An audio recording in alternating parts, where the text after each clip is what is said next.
Bismillahirrahmanirrahim. Değerli basın mensupları ve aziz halkımız, partimizin gündeme dair değerlendirmelerini paylaşmak üzere karşınızdayım. Değerli arkadaşlar, asgari ücrete yapılan %54 oranındaki zam ve EYT ile ilgili soruna yaş şartı aranmaksızın bir çözümün bulunmuş olması toplumda bir rahatlama meydana getirmiştir. Bu artış memur ve emekli aylıkları içinde haklı bir beklenti oluşturmuştur. Bu oranın altındaki bir artış beklentileri karşılamayacağı gibi hem memurlarda hem de emeklilerde büyük bir hayal kırıklığına neden olacaktır. Memur ve emekliler de Ocak ayı başında açıklanacak olan enflasyon farkına ek olarak refah payı istemektedirler. Aksi halde gelir dağılımındaki adaletsizlik daha fazla büyüyecek ve çalışma hayatında ciddi dengesizlikler olacaktır. Özellikle de açlık sınırının çok altında kalan mevcut emekli aylıkları kabul edilebilir değildir.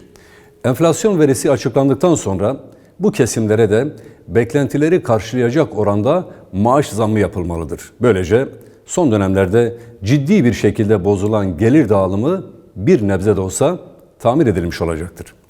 Ancak yeni yılla birlikte yürürlüğe giren kamu kaynaklı yüksek vergi zamlarıyla özel sektörün başlattığı yeni zam furyası enflasyonun yeniden yükseliş trendine girmesine neden olacaktır. Bu da yapılan maaş zamlarını işlevsiz kılarak gelir dağılımındaki adaletsizliği de büyütecektir. Bu kısır döngünün kırılması için yapılan maaş zamları ile birlikte fiyat istikrarını sağlayacak adımların atılması da hayati öneme sahiptir. Bunun için de vergi zamlarının oranları düşürülmeli, hükümet kaşıkla verdiğini kepçeyle geri almamalıdır. Değerli basın mensupları, eğitim sistemi her geçen gün daha da kötüye gitmektedir. Öğretmene şiddet ve akran zorbalığı vakalarında dikkat çekici bir artış görülmektedir.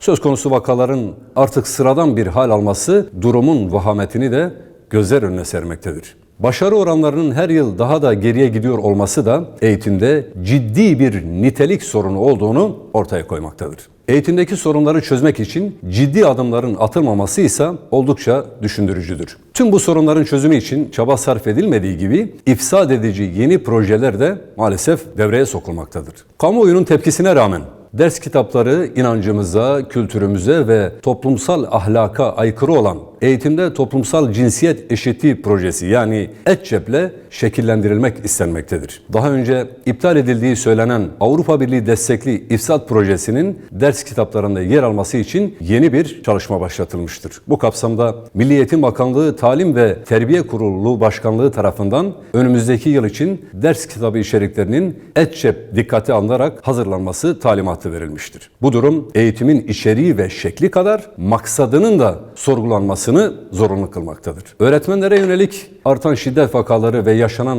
akran zorbalığının temelinde de işte bu sebepler yatmaktadır. Bu haliyle eğitim sisteminin halkımıza ve medeniyet değerlerimize hizmet etmediği ortadadır. Sorunun çözümü için batıya endeksli ideolojik eğitim modeli acilen terk edilmelidir. Ders kitaplarına konulmaya çalışılan toplumsal cinsiyet eşitliği projesinden derhal vazgeçilmelidir. Bu kapsamda müfredata, inancımıza ve kültürümüze uygun adab-ı muaşeret dersleri konulmalıdır. Değerli arkadaşlar, Türkiye İstatistik Kurumu geçen hafta 2021 yılına ait iç göç verilerini yayımladı. Buna göre 2.777.797 kişi iller arasında göç etti. Göçlerin şehirlere göre dağılımına bakıldığında en çok göç alan İstanbul, Ankara ve İzmir gibi büyük kentlerin aynı zamanda en çok göç veren iller olması hem göçün hem de tersine göçün yoğun olduğunu ortaya koymaktadır. Türkiye'de iç göçler çoğunlukla kırsaldan kentlere doğru yaşanmaktadır. İç göç olgusuna bakıldığında kırsalda yaşanan hızlı nüfus artışı ve miras yoluyla bölünen ekim alanlarının aileleri geçindiremeyecek duruma gelmesi, tarımda makineleşmeye bağlı olarak iş gücünün azalması, girdi maliyetlerindeki yüksek artışlar nedeniyle tarım ve hayvancılık sektörünün cazip olmaktan çıkması, yükselen işsizlik, sanayileşme ile birlikte kentlerde iş imkanlarının çoğalması, sağlık, eğitim ve kültürel alanlarda imkanların kırsala göre daha elverişli olması gibi nedenler öne çıkmaktadır. Ancak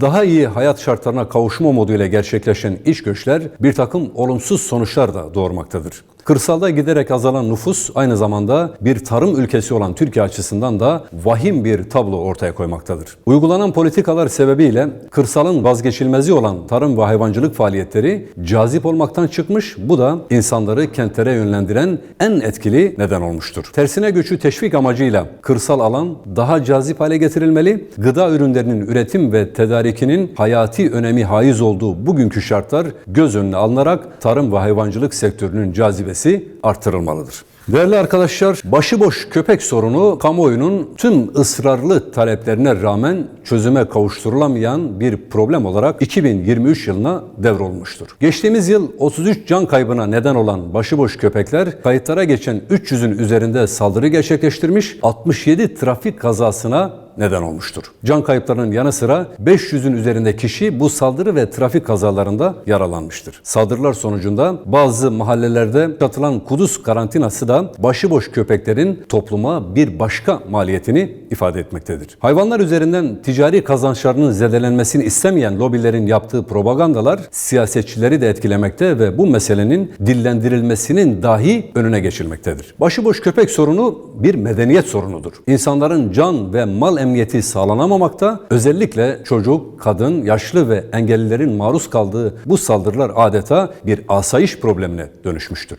Başıboş köpek sayısının artması hayvanlar arasında hastalıkların yayılımını çoğaltmaktadır. Aynı zamanda hayvanların bırakmış olduğu artıkların barındırdığı virüs ve bakteriler hava yoluyla insan sağlığını da tehdit etmektedir. Ayrıca insanların kendilerini mahallelerinde güvende hissetmemesi bir devletin başına gelebilecek en büyük felaketlerden biridir. Bir memleketin emniyeti çocukların dahi gece vakti güvenle dolaşabileceği sokaklar ve parklar tesis etmekten geçer. Çocukların okula, parka, sokağa, insanların da işe giderken maruz kaldığı köpek saldırıları artık tahammül boyutunu aşmıştır. 2022 yılında topluma yansıyan bu maliyetin 2023 yılında yaşanmamasını umuyor ve yetkilileri derhal bu meseleye el atmaya çağırıyoruz. Değerli arkadaşlar, Çin yönetimi Covid-19 pandemisi nedeniyle Mart 2020'de uluslararası uçuşlara getirilen sefer ve yolcu sayısı kısıtlamalarını 8 Ocak 2023'ten itibaren kaldırma kararı aldı. Yeni uygulamaya göre yurt dışından gelen yolcular seyahat öncesi Çin'in büyükelçilik veya konsolosluklarından sağlık kodu almak zorunda olmayacak. Son günlerde ülkede yaşanan vaka artışları endişeleri de beraberinde getirdi. Dünya Sağlık Örgütü mevcut duruma dair kapsamlı bir değerlendirme yapabilmesi için Çin hükümetine veri paylaşımında bulunma ve vakalara ilişkin araştırmaları sürdürme çağrısında bulundu. Birçok ülke vaka artışları nedeniyle Çin'den gelen yolculara test ve karantina zorunluluğu getirdi. Türkiye'nin jeopolitik konumuyla transit ve transfer yolcu kapasitesi Çin'den gelen yolcularla ilgili ciddi tedbirler alınmasını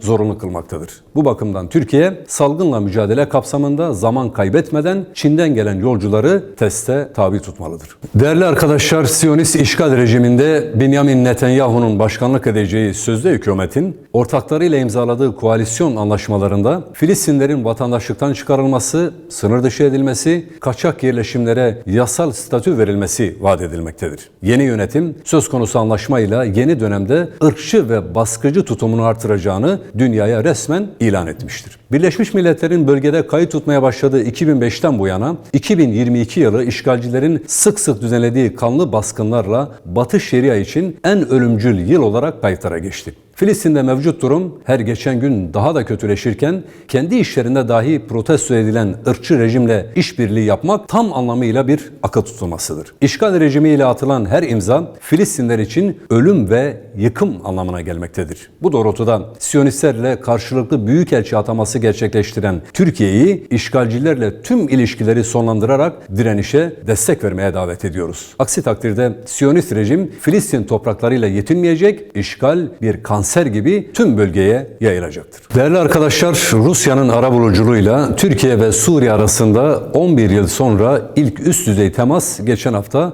Moskova'da gerçekleştirildi. Türkiye, Suriye ve Rusya Savunma Bakanları üçlü formatta yapılan toplantıda bir araya geldi. Dışişleri Bakanlarının da Ocak ayı içerisinde ve yine üçlü formatta düzenlenecek toplantıyla bir araya gelmesinin planlandığı kamuoyuna duyuruldu. Suriye'de siyasi çözüm için tarafların doğrudan görüşmeleri önemlidir. Esasen bölge ülkeleri aralarındaki hiçbir sorunu emperyalistlere havale etmeden ve emperyalistlerin arabuluculuğuna da ihtiyaç duymadan kendi aralarında sorunlarında siyasi müzakere yoluyla çözüme kavuşturabilmelidir. Suriye'de 2011'de başlayan savaş halinin devam etmesinin başta muhacirler olmak üzere Suriye halkına ve hiçbir bölge ülkesine faydası yoktur. Sorunun çözümsüzlüğe mahkum edilerek sürüncemede bırakılması hem insani krizin devamını hem de yeni müdahale ve çatışma risklerini de beraberine getirmektedir. Türkiye, Suriye'de kalıcı ateşkes, barış ve istikrarın sağlanması, mültecilerin güvenli geri dönüşü ve insani şartların iyileştirilmesi temelinde